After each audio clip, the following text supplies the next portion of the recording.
ça reste vite. Ça fait 7 ans, je l'ai dit, quoi.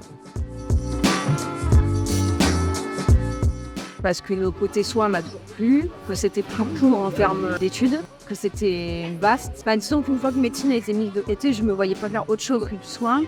Et le côté infirmière où il y avait autant de techniques, le côté humain, la possibilité d'un salaire libéral, de rester à l'hôpital, de travailler dans une école, dans une entreprise. Moi, je travaillais aux urgences, je me reconnaissais plus trop dans le métier d'infirmière. Alors, le métier d'infirmière aux urgences ou ailleurs, c'est le même.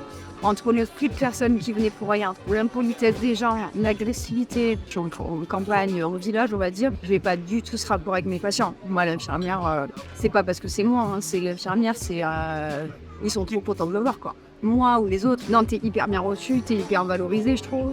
Au contraire, quoi. Ce que tu retrouves pas forcément dans un service hospitalier où t'as le médecin qui est au-dessus, les patients se faire beaucoup au médecin, le médecin. Là, en fait, à domicile, il y a toi, quoi.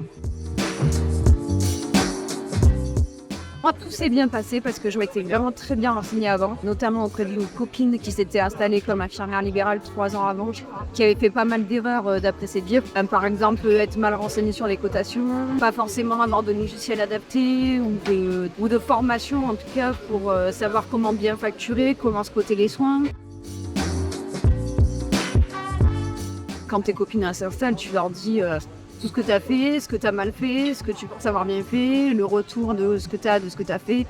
Bah voilà, sur la gestion aussi d'une entreprise, parce que finalement, être infirmière libérale, c'est aussi avoir son entreprise. Donc bien comprendre que les recettes, c'est pas des bénéfices, bien épargner parce que les différents organismes comme l'URSSAF, la retraite. Normalement, si c'est toujours le cas, en fait, la première année, tu as un forfait de charge, que tu gagnes 40 000 € à l'année ou 100 000, je crois que tu payes la même chose. Sauf qu'en fait, c'est un forfait qui sera réévalué les années d'après quand tu vas te déclarer le bon chiffre. Donc en fait, tu ne vas pas dépenser l'argent que tu n'as pas donné la première année à l'URSSAF parce qu'on va te le réclamer un jour ou l'autre, c'est sûr.